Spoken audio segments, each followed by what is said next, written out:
And those are young people at that time. And they call it AI. And then the progress, actually, very little progress in the first, I could say, 56 years. From 1956 to 2012, very slow progress. But then after that, 2012 is rapid development. And one milestone was the ImageNet, the big data set, 1.4 million training data, and then 1,000 object classes. And at that time, neural net, AlexNet got #1, and outperformed the second by a big margin. And then it attracted a lot of attention afterwards. So the breakthrough comes from the availability of very large data set and also the neural net solutions. So now the question for everyone is, what's really the driving factor? It's because the data set, and particularly human labeled data set, right, dog, cat, and so on, or because of the neural network. And I think a lot of people may say both. But if you think of both, then you will say neural net is a must for AI. But if you don't say both, you say, well, these are two different things. And actually, I will say the real important thing is to realize the power of supervision. For these 56 years, people try to do very small supervision. You don't have a lot of supervised data, it's small, and they feel your algorithm shouldn't be too much dependent on data set. You should be above the data set, not influenced by the data set. And so because of that attitude, they think about human, right? Do we see thousands of dog images in our life? Probably no, right? And human can do this kind of very small data set learning, so the AI should do that. Okay. So in those 56 years, people didn't try that approach. But at a certain stage, the large data set and then the traditional pattern recognition failed to work better. So I think, in my opinion, the most important thing is recognizing the power of supervision.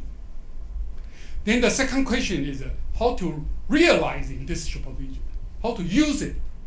So you have a lot of large data set, ImageNet. Can you use it? Can you benefit from that? So that's the second question. For the second question, now the issue is neural net the only solution? And my answer is probably no. The neural net is the first solution, but I'm looking for the second solution, which now the neuron without the neural network is totally different. But I think that the goal is still try to realize the heavy supervision, say ImageNet, but without neural net. So the question is that possible? So what is supervision? I think fundamental is supervision. So the very simple definition is there is an input-out pair. Okay, so there is a pair, and then the output may come from human, or maybe just no human labeling, like self-supervised learning. For example, you have a sentence, and you mask some word, using that as the input, and then using the full sentence output, right? So that's self-supervised. Super resolution, you have the high resolution image, and then you reduce the resolution to become low resolution, and using that low resolution as input. So depending on the problem, if there is semantic involved, you cannot do self-supervised. But if you do the other things, like generative AI, you can do self-supervised, okay, because you can create those kind of pairing and so on. So I give you several examples. Actually, in neural net, the important thing is there is a mapping, there's a function. So there is an input, there's an output. Neural net always try to do this kind of thing. So there's a loss function, and then there is an input. So this is the input is the images, and output is the label. Okay, and this is the function you want to approximate. Your neural net try to approximate this function, but of course not a single image. You have, say 1,000 different classes, dog, cats, and so on, and then you have 1,000 different labels, and you want to approximate, find this kind of mapping, right? And they'll give you another cat image, and you will predict the cat. So this is about segmentation. The input is a lot of images of this kind of nature, and then you can do this, say this is a car, a bus. So this bus, and we call the class based, means all the car will be one class. And this called instant based is you count, there are two buses. So one bus here, one bus here. So this is a instant based segmentation. And so this is like pixel wise classification. So here you have the two class, background and foreground. And here you have three class, instant one, first bus, second bus, background. And the white boundary basically is very hard to say it's bus or background. So we call this don't care term. Okay? And this is another one. The input is the images, again, many, many images, and then you have description, and then you can count 4 dogs. And this is another one. So there's the images, and you can say there are important objects like motorcycle and person. And there's another important is a car. Okay. So you can consider the object text. You can say, well, object detection. In this image, you have 3 objects: a car, a person, a motorbike. And then another, you ask people to write a sentence description. So you can see man is everyone has a man, right? Scooters, a couple of scooters, and so on. So you create a mapping, and later on I give you an image, then you create a description. So it's all about this kind of paired input and output. This is another example. This is a sentence. The original sentence, you just take arbitrary from somewhere. So AI is a broad sense, is intelligence by the machine. And now I can mask this one, and the output is this one, and input is one. The input can be this one, output is this one. So you just have a lot of this kind of pairs. And then you can use this to build some kind of called foundation models, transformer, and so on. This is a super illusion. Again, it's a self-supervised. When you do training, you can start, for example, start with a high resolution image, and you shrink to a smaller one by 4 and shrink to smaller one. So you have many, many of this kind of pairing. And then later on, I give you this one, can you create the higher resolution?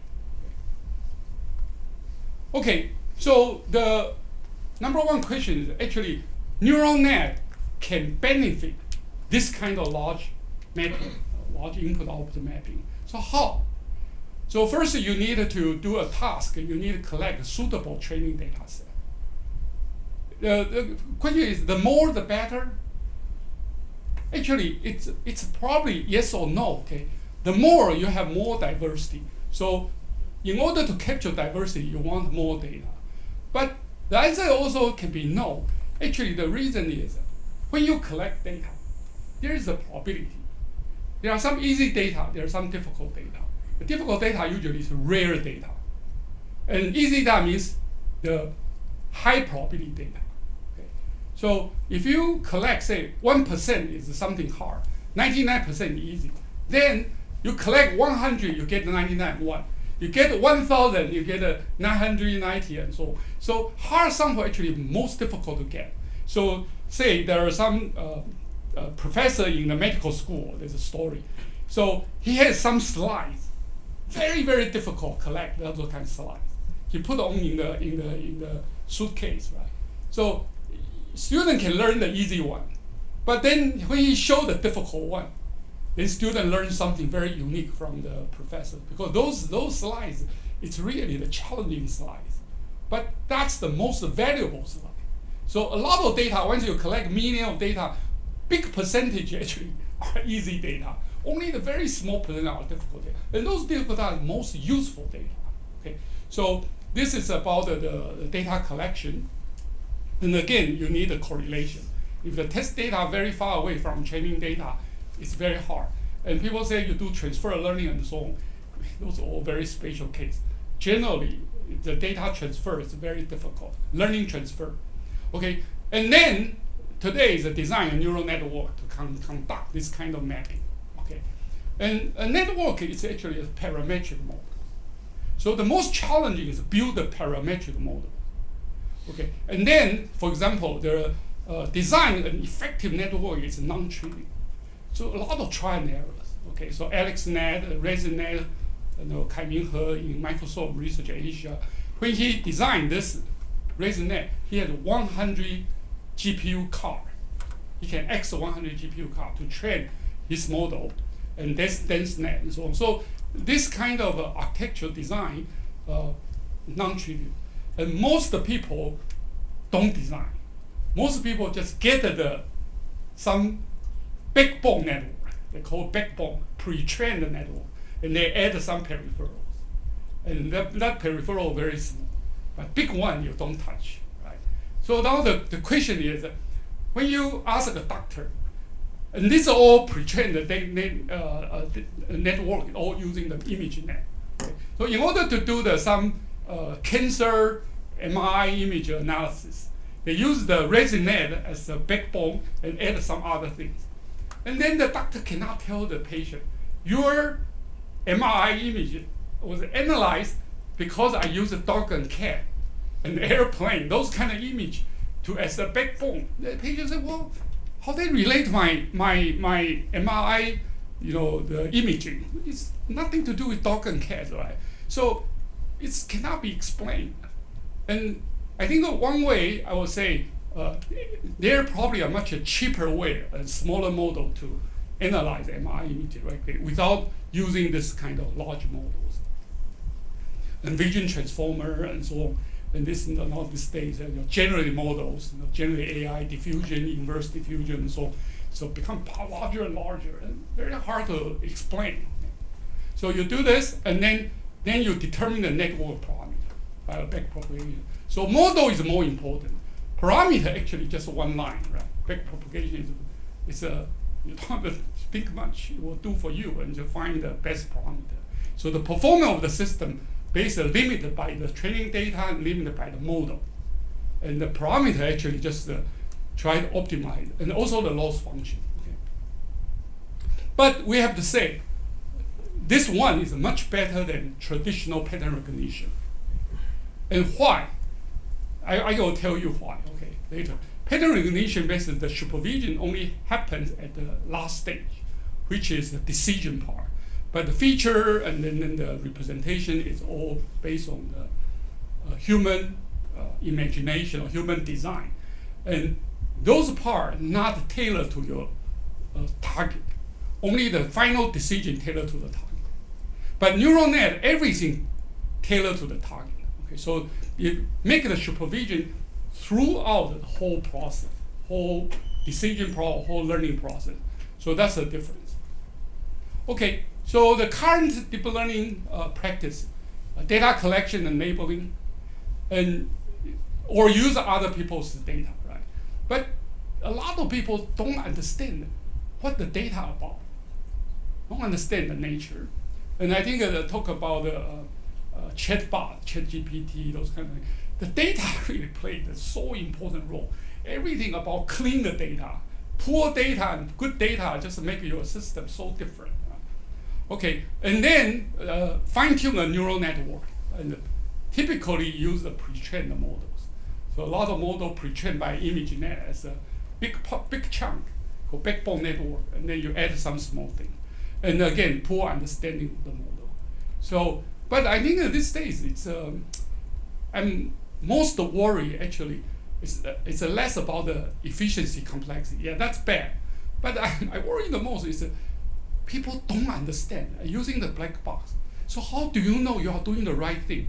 How do you know how much you deviate from some kind of mathematical, the foundation? Okay. So it's just these days, I think a lot of students or engineers struggling with data cleaning, network architecture, and hyperparameter fine-tuning, and buried in implementing details, and buried by the code. So that's very generic. And many students feel, I don't need a linear algebra. I don't need a probability. Right? I don't need any transform theory signal processing. So I think basically just said, high school student can do. If you really just believe neural net, high school can do neural net. It's probably better than you. Okay, so all the college education becomes not important. But I think that's I don't believe that. Maybe I belong to the old school, right? But I don't believe that. I think linear algebra probably is so important. Why you can just throw them away? But I have to say, a lot of computer science departments really know linear algebra, no probability, only algorithm. That's the most difficult part. The rest all killed, right? They don't need anything. Double E still keep that, but a lot of W students say, well, why do I need that? Okay, so, but there are concerns, right? So mathematical intractable, this talk about mathematics. But also there are some issues. Again, you can do small change of the input, and the mapping result was totally different. So it means it's not very reliable. The small perturbation of the input can be big change in the output. And demanding heavy supervision means you have to get a lot of training data. If you don't have enough, you cannot predict. And another thing related, but this days I use this as a promotion. I use it with high carbon footprint. Because my feeling is if I tell we need a theory, we need an understanding, a lot of people say, who cares? You are a scholar, you are in the ivory tower, I don't care. A lot of students say, I don't care, I don't want to need good numbers. That's a value, right? So I need to also come with something very tangible. So theoretical preference, maybe go out, no one cares, right? I don't know, I feel very sad, but anyway, I think I will say high carbon footprint.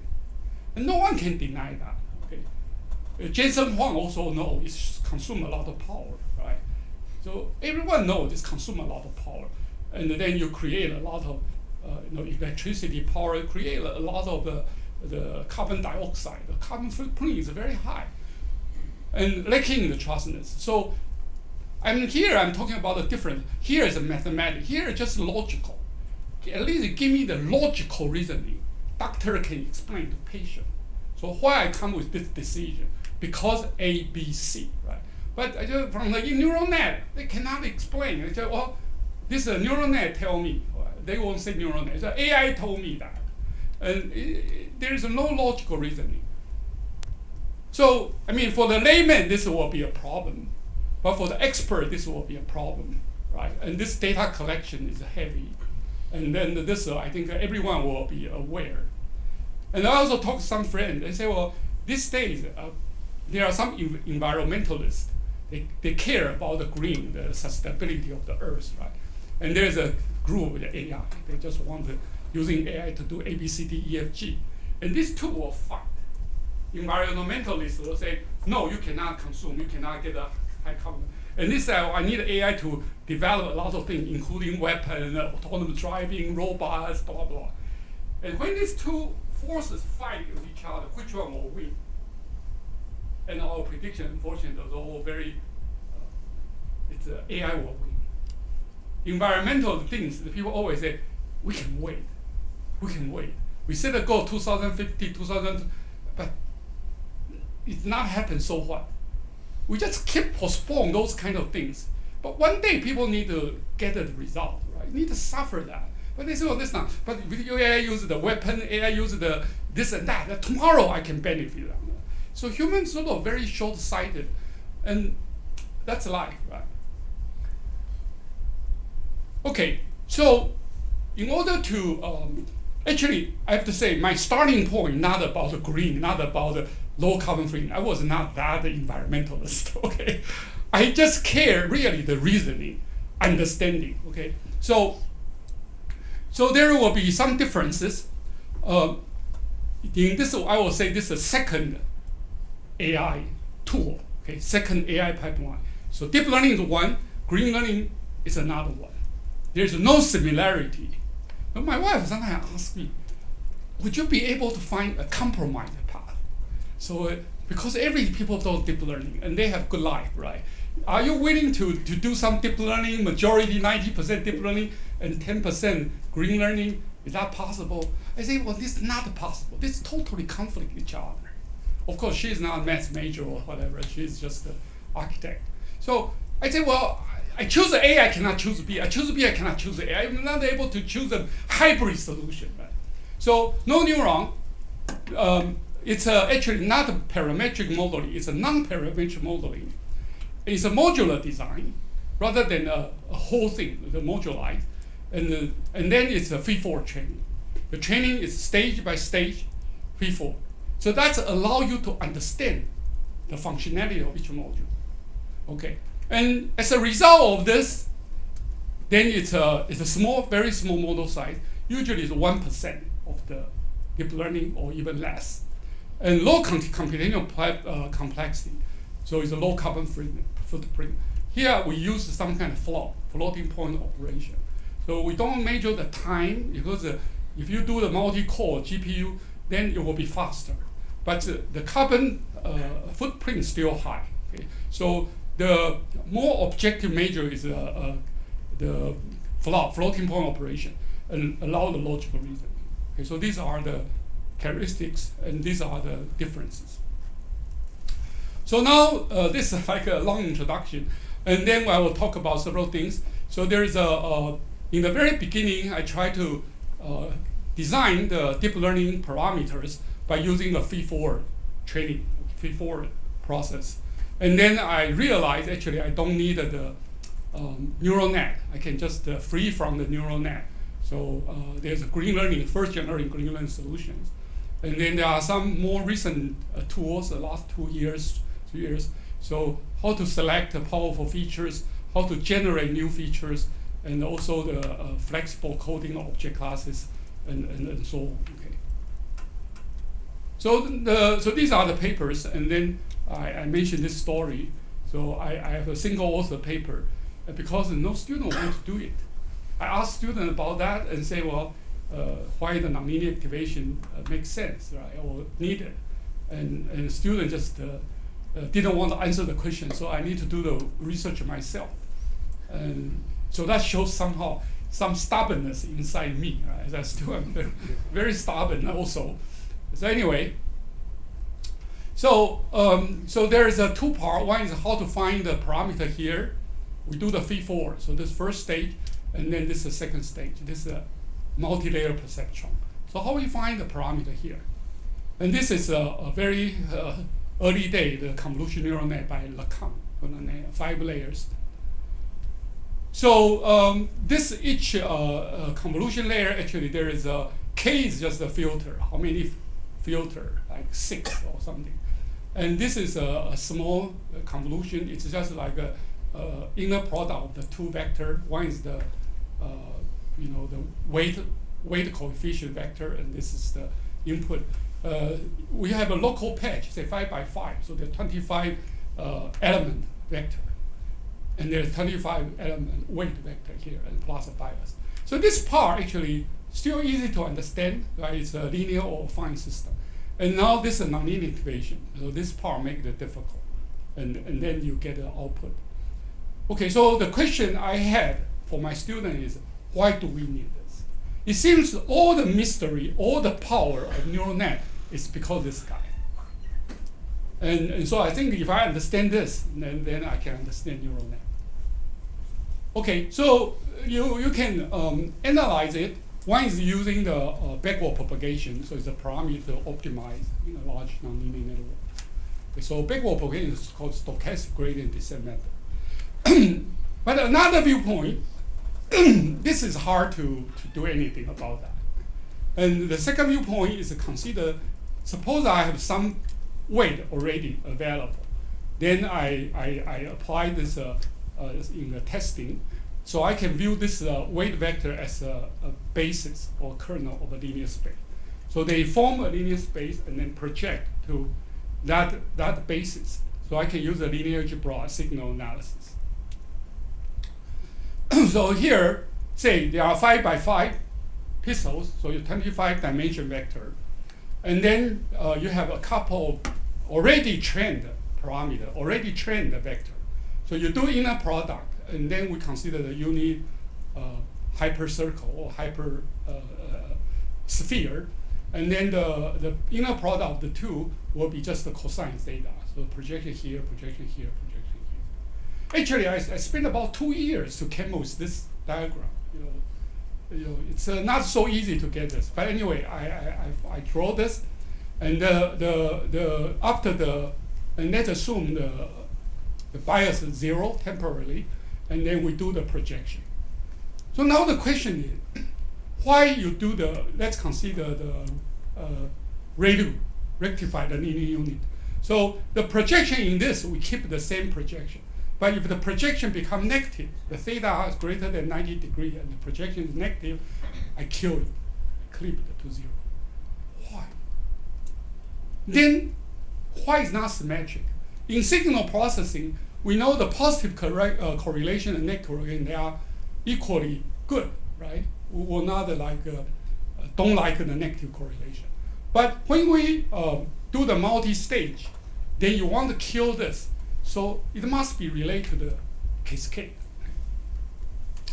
So actually, when you come to this diagram, so the input, if it allow input of positive and negative, and this is also coefficient positive and negative, there are 4 situations. So one is a positive time positive, one is negative time negative, but they all contribute positive. Right? Another is one is positive, one is negative. They all contribute negative. So there is actually they should be the different thing, right? Positive, positive, negative, negative, but you all combine them together. So if you want to do the deconvolution, basically you want to get a YK, and you need to know the input. You also need to determine the coefficient. These two, you need to give some constraint. Actually, this is also like a Viterbi algorithm. So, but in Viterbi algorithm, there's a inverse convolution. This is probability. So this is non-negative. So if you have probability interpretation of this, then it's okay. But here, there's no probability interpretation, just the input. But you need to constrain it. You make this non-negative. How? There is a neuron here, and the output, there is a phi. So actually, the phi is in order to prepare, the next stage has to be non-negative. So if xn is a non-negative, and a can be positive negative, then there will be no sign confusion. But if you don't do that, there is sign confusion. So that's the basic explain. This guy actually really not that critical, just to prepare the output to be non-negative. So basically it says, when 2 convolution filter in cascade, and a deconvolution system, backward propagation is a deconvolution. You go from the result and go backward, right? Try to find the input and coefficient. So they cannot differentiate the 2 cases, right? The element and also the weight, positive, negative, and then positive. So nonlinear activation in the previous stage, you try to eliminate this negative correlation. So the xn is the previous stage is correlation. You remove that, then the input will be non-negative, and then allow the weight to be both sign. So that's really the thing. And so there is a evidence. So this is the loss function, lower the better, and this is the epoch, any epoch. So there is a training loss, and if you do the linear, means there's no nonlinear equation, it's a linear, then it reaches the saturation very quickly, and then stay at a higher loss function value. But if you add a nonlinear activation, it can go, it becomes saturated at a later point and be lower. And this gap is come from the nonlinear activation contribution, and it's avoid the sign confusion. I call the sign confusion. And in terms of accuracy, this is a MNIST. If you without nonlinear activation, your accuracy is with nonlinear. If you have nonlinear activation, you get 99. But if you don't have that, you remove that, you get 97. So 2% gap. But this is another data set, Fisher MNIST. Again, similar. If you add nonlinear activation, you are going down more, and then if you don't, you saturate earlier. And the accuracy is from 90 to 87. Okay, and the ImageNet even more. Okay, so ImageNet you use the ReLU is here, and then you consider different kind of nonlinear activation, and so this is like nothing, right? No nonlinear activation, and then you can do the ReLU. So the difference actually is around 8%. So ReLU like 0, and this like 8%. So this gap, sign confusion gap, it depends on data set. So that's one interpretation of the neural net. You need that nonlinear equation so that you are allow you go lower loss function and postpone the saturation point. This principle actually is very important and interesting. Okay. Another thing here is ResNet. ResNet, you have this 50 layers, and this is 250 layers, 100 layer, and this is 150 layer. The difference of this, basically, compare with the Net5 or LexNet, it's not only single pipeline. You have skip. And the reason you want to skip, again, it's want to prolong the saturation. So usually the neural net training, the thing you worry the most is the vanishing gradient. So in a pipeline, there is a part, gradient becomes 0. Once your gradient becomes 0, you cannot learn. And many modules, you still have good gradient. Only one module, you don't have good gradient, but the whole system stops learning. Okay, so that's the problem with the traditional cascade. And when you introduce this kind of skipping, then if there is something stop learning, no gradient, then you bypass it. You bypass, and then the others still can learn. So actually, I read He Kaiming's paper. I couldn't understand what he said about the ResNet architecture. Explanation is so difficult to understand. But then it's really about just control the loss function. You want to make the loss function go deeper and deeper. You just cannot have an earlier vanishing gradient. And using this kind of thing just allow you to have another path and just isolate that module. The module is saturated, you just isolate. So this kind of skip has advantages because of that. Okay. And this is another dense net. This all get the best paper award from CVPR, this architecture. Just a lot of skip. So there's a group, and then they can skip among the group. So if this group not working, they just skip. If these two are not working, they skip. So allow you build a lot of path. So the vanishing gradient will happen in a later stage. Okay, so how about how many neurons? Each neuron contribute one filter. So if you want more filter, actually you can design. So here, in order to do the feed-forward training, we consider using the principal component analysis. So using the PCA to choose the subspace. And you have more principal component, you choose more subspace, and then you can approximate signal better, and so on. And also there is if you do the nonlinear equation, actually kill this, right? So only these two projections.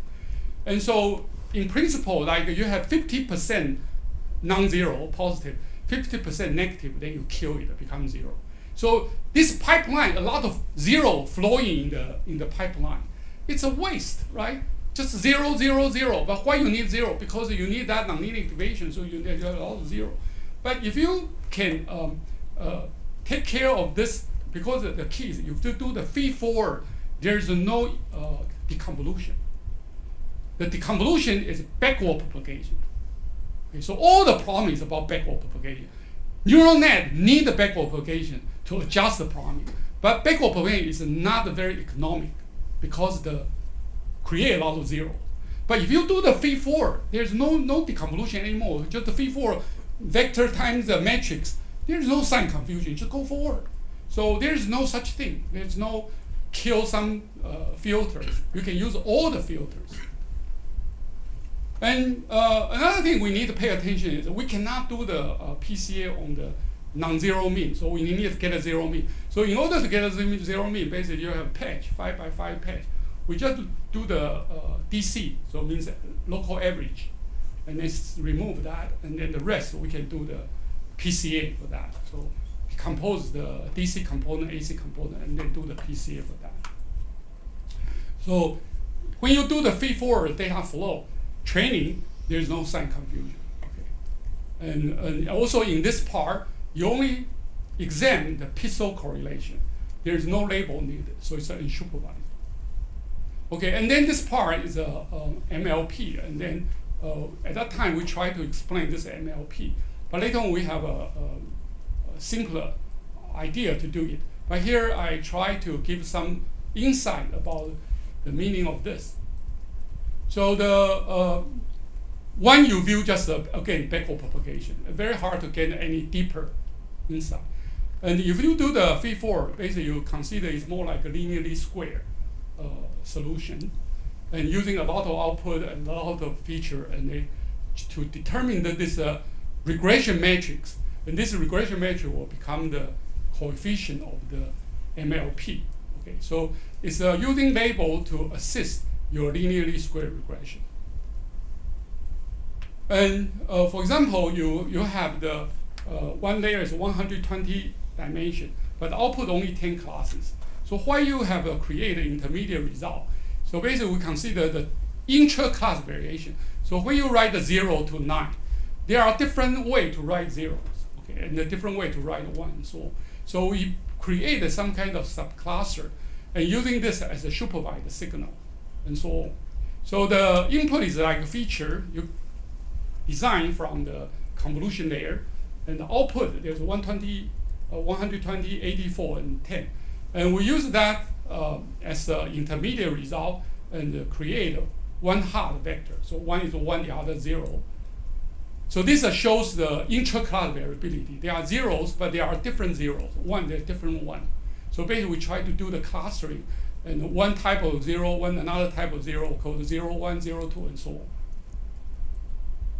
But I think it's even more interesting. Look at the natural images. So this image label all snake, but this kind of snake and this kind of snake are different.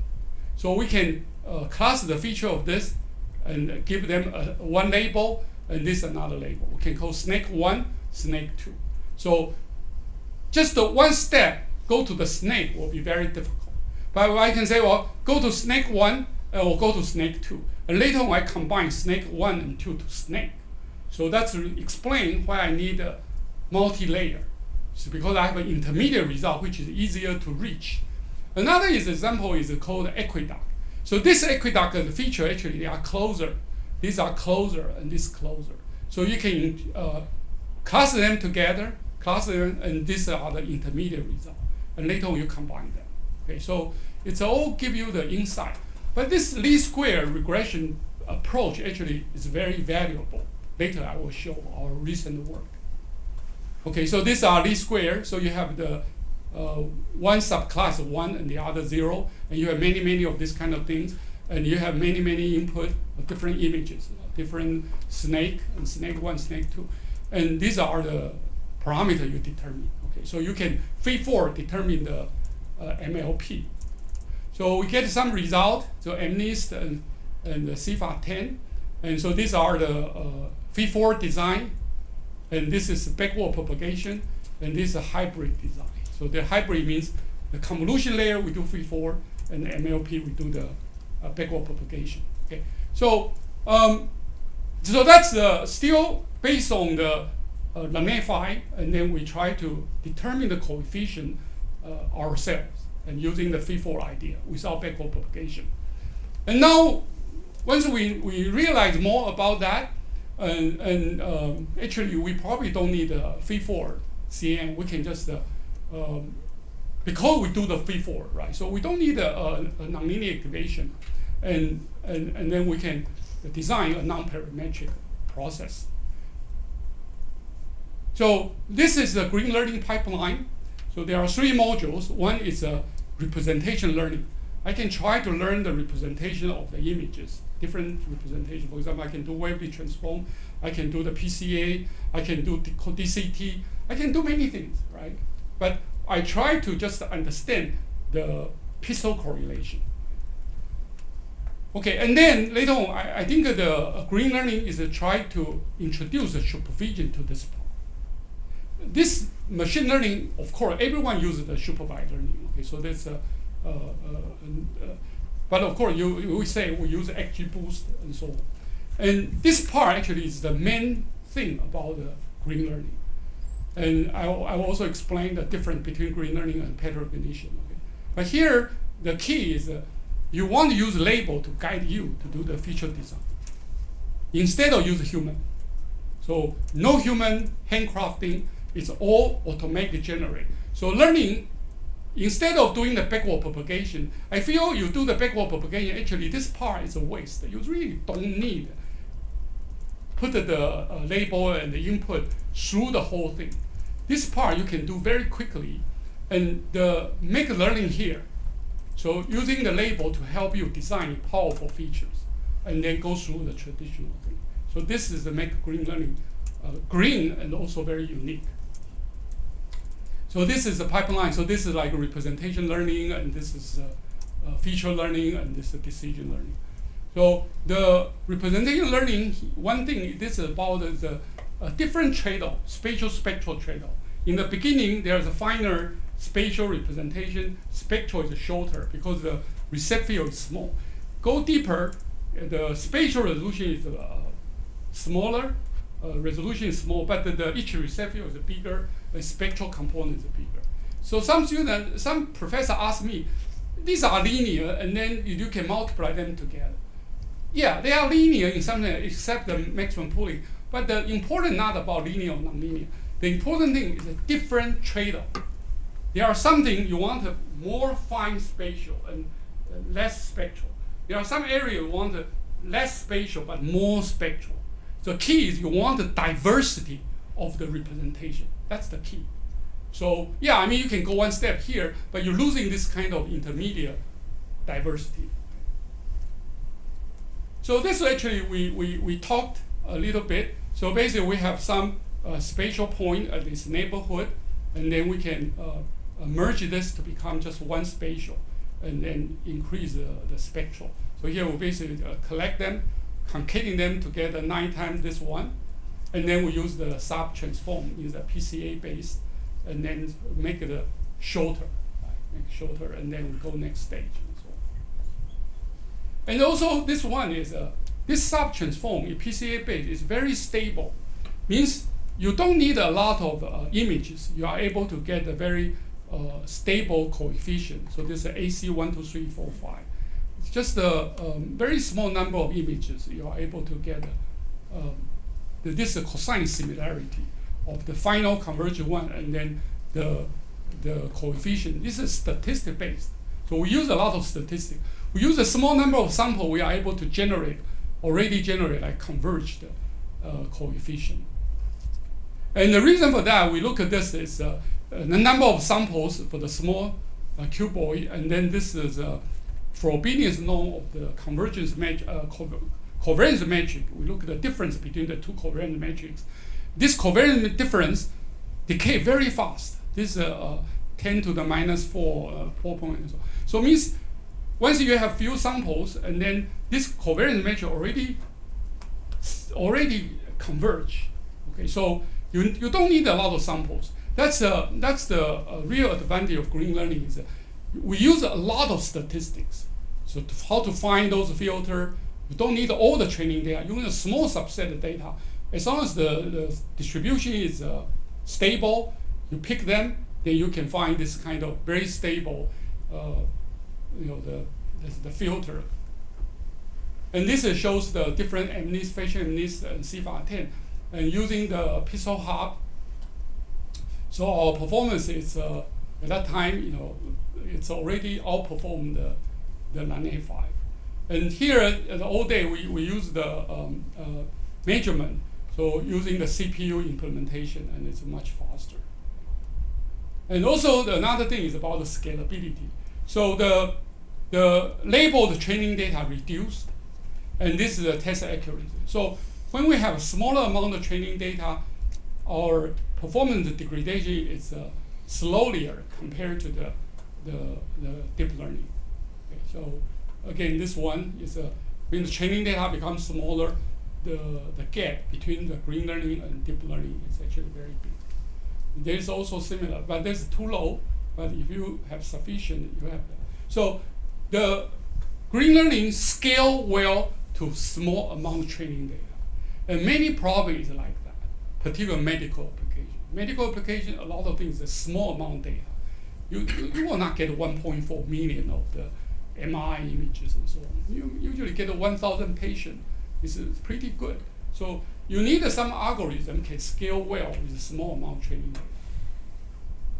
Okay, and then this about we can modify the sub coefficient. Originally like a 3D tensor, X, Y, and spectral, right? But we can simplify that to become channel-wise, because these are not correlated. So we don't need to consider 3D, we just consider the 2D. So this is 3D to 3D, but we are able to consider slice them, and then each channel do a sub-transform, and complexity will be even lower. And so this just show the different channel, and then each channel do the next layer, they separate them, and then the pooling and so on. And then we can put the channel-wise sub to here, and then make the model smaller. Okay. So here to talk about the least square aggregation, and then we can move the final stage, but move to the early stage. So we can consider how to choose the coefficient here. But now we have a new tool to do this. Okay, that's developed the last 2 years. So those least square a little bit complicated, but here we consider two things. One is about feature selection. Another is about the new feature generation. So this is published 2020 to 2023. So the feature selection, so how to do that? Again, it's statistic-based. Actually, through the representation learning, we have many representation, different height, different resolution, different spectral component. But each one is a single dimension. So this one dimension vector, one dimension parameter is a representation. And this one shows a particular sample. So their value is here. Okay, so the different sample. So what we do is we try to partition this interval into two sub-intervals. And then we calculate either the entropy of the left and right, or we consider the mean square error of left and right. So right has a mean square, a mean, left a mean, and compute the mean square. So this is for regression, this is for classification. So if this is a powerful feature, I should be able to find a partition point and then minimize the entropy, or I minimize the mean square error. So that's my loss function. So we try this for every feature and then see which one give me lower loss function. That's a good feature. So let me show you an example. So suppose we have two classes. So this is 0 class, this is 1 class. So this is one dimension, this is another dimension. Which dimension is better? This one, when you find the partition point here, actually you can have a low entropy. So this one is this one, so this is a good feature. And this one you cannot find a good partition to separate two. So this is a bad feature. So we use this, examine each feature and see again, this is using statistic principle. You may have a lot of samples. We only usually take 10% of the sample to do this test. We sample 10%, we are able to do this test. So this consider how many bins we have divided. So we consider B, and then the partition is 1, 2, 3, and so on, and we search and find the position, give you the lowest loss function. And I want to say this loss function is very stable. So the orange one is 64 bins. I move around the 64 bin and get this curve. So this point give you the lowest. And here I use 16 bins, and this is the blue 16 bin. And you can see they are very close. So 16 bins already good enough.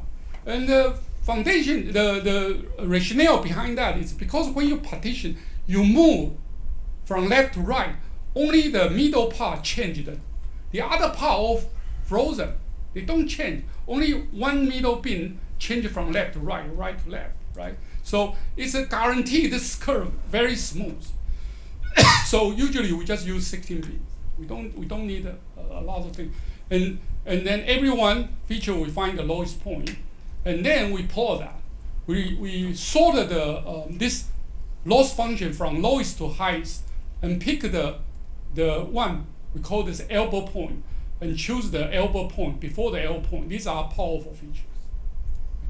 This is actually very different. When I came the idea, and I think this idea must someone already have done it. And the answer is no. But why? Because people usually don't think you have to use a heavy supervision to do this kind of feature learning. So all the traditional feature learning is either unsupervised or they just don't think about this new thing. But the modern AI, the paradigm already changed. The paradigm is a heavy supervision. So we have to use the heavy supervision to find the feature, and using the feature to help us to find this feature actually is a very powerful tool. Okay, but there's still not enough. The reason is when you do the representation learning, that serves the candidate of feature selection. But representation learning is unsupervised. So your representation not very powerful. So among the things not very powerful, you choose the most powerful. It's still not powerful enough, right? So then another thing we can do is we can consider linear combination of the feature, create new features. Okay, so DFT order rank the representation still cannot. It just select, right? So actually, we want to generate new features, and then there are two questions. There are a lot of features before the elbow point, right? Suppose here you have 100. So how you do the combination? And then the second thing is how to find the weight, the parameter of that. Okay, so it turns out actually we can borrow the XGBoost. XGBoost actually is a lot of boosting tree, right? There's a decision tree and the residue, you go to another tree and so on. So we can use this kind of path. This path means there's a feature here, there's a feature here, right? There's a feature here. So it means these are the good feature combination. So we use this kind of, we use the original feature, select the feature, and run the XGBoost, and then using the tree to generate new features. And then the weight can be determined by the least square regression. So this generates new feature are very powerful. So these are the original feature, the sub features and so on. And this curve, this yellow part is a new feature generated by we call the LNT, least square normal transform. And then we are able to, the lower the better, the loss function. So this is actually much more powerful than this. And usually we have some idea, then I ask students to try and so on. And this all select a good result. Of course, I made a mistake, some idea not working, but this one works beautifully. So the DFT, RFT work beautifully, and this new feature generator only look beautifully. And it make our green learning actually have a new tool set. So this shows the performance, and now go to MNIST 99.3, and this is 92, this and so on. So compared to our early work, this is very difficult. Okay, just inch by inch, but we have some. Actually, this is like maybe around 20 in the bulletin board, but the top 50 all neural net. The only one is not neural net is our work. So no neural net, then you can go to the top 50 or top 20. Actually, I will ask you go to top 10. Okay? You need to go to top 10, not neural net, but go to top 10. Okay? Then people will be serious. And we also have, this is all toy example. Those three data sets are like starting point. So we have actually worked a lot of different applications and so on. So this one is about deepfake video detection. So these are the neural net solutions, and these are our green learning solutions. And there are several generations of the deepfake. Deepfake, I think, is so important in Taiwan, right? It's just a lot of fake image, video, and so on. So this is the first generation, and this is a small data set. Okay, so the small data set made the performance bad for those neural net based. And for green learning, you see 100%. And this is also pretty good. And you look at the model size. Our model size is just 42, 43K, and this is a little bit larger.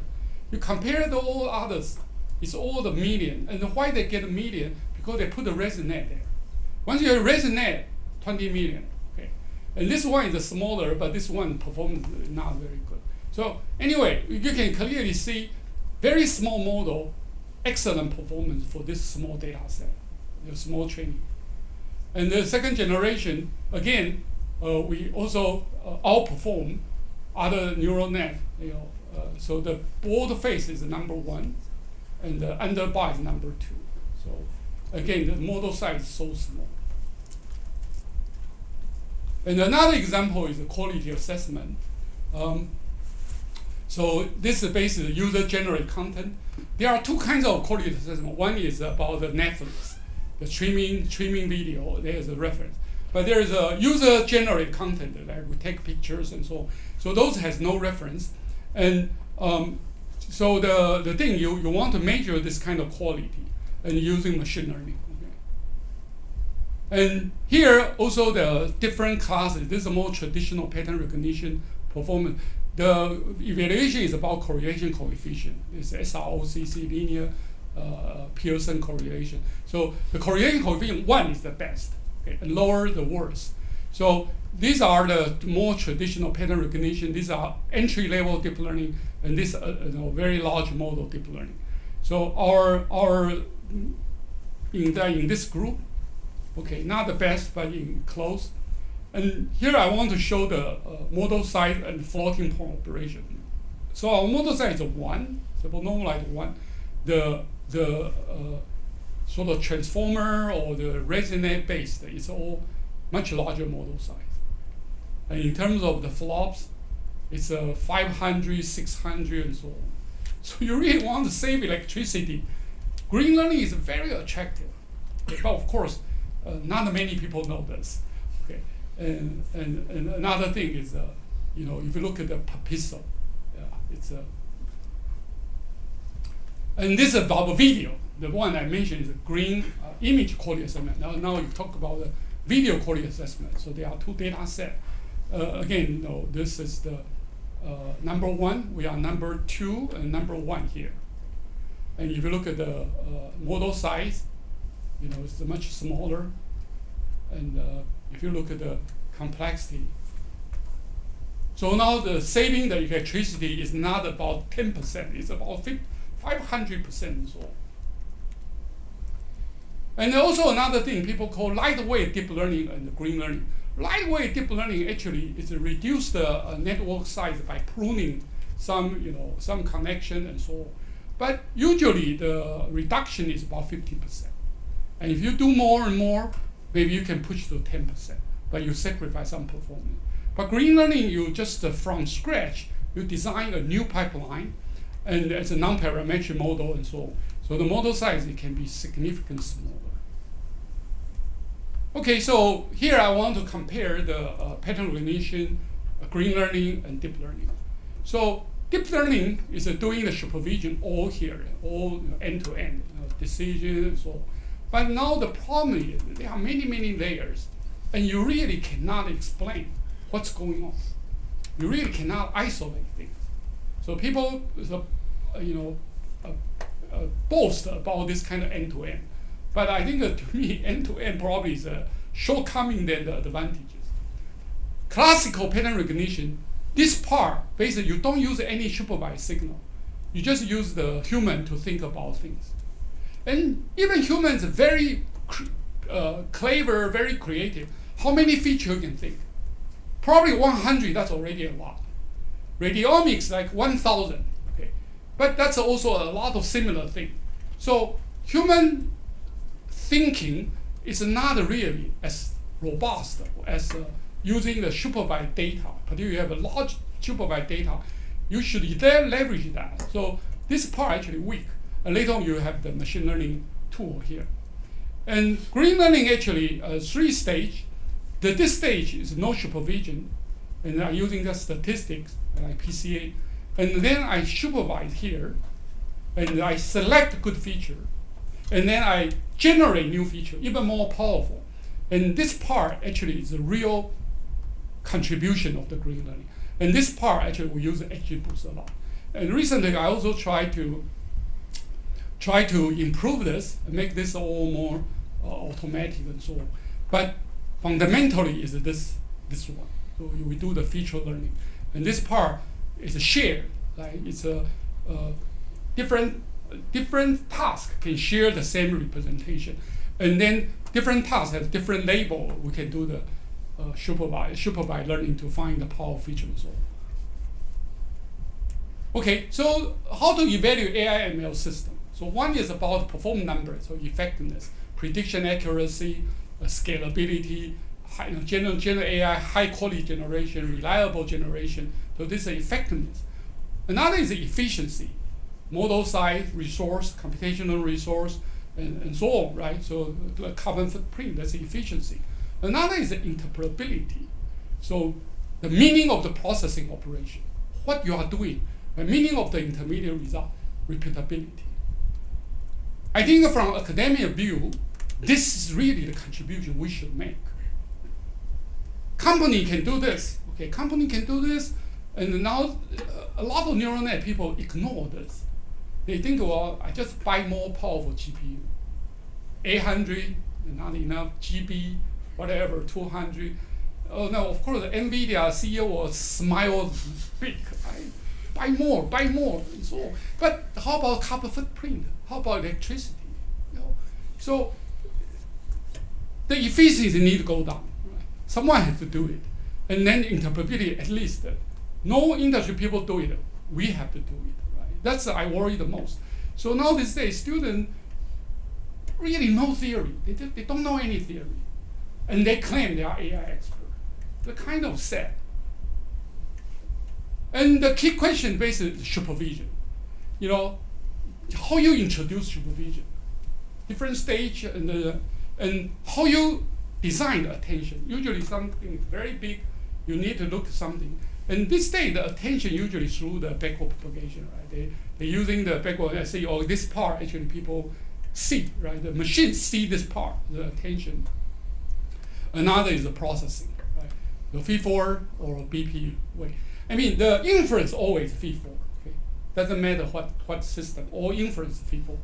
But the training is feed-forward or BP based. BP based you need to adjust a lot. But feed-forward training basically just step by step. You don't need the iteration. Just finish it. So very efficient. So the saving in training even more. What I say the saving all about the inference. But I cannot compare the training cost because they don't tell me how much time they train. They don't tell me the ChatGPT train how much electricity is consumed. So I don't have the training data. I think if you talk about training versus green and deep, that's even more. Maybe 10 to the power 4, 10 to the power 5. So whatever I report, all about the inference. So 100 to 1 or 200, 500, all about inference. So some people say, oh, inference only once. Inference is also very expensive. Okay? So actually our progress is slow because we have to understand every piece. Then we can move. Okay? We cannot just put a big optimization or let the no vantage gradient. That's the only secret. No vantage gradient. Where you see the vantage gradient, try to figure out a way to isolate that. Okay?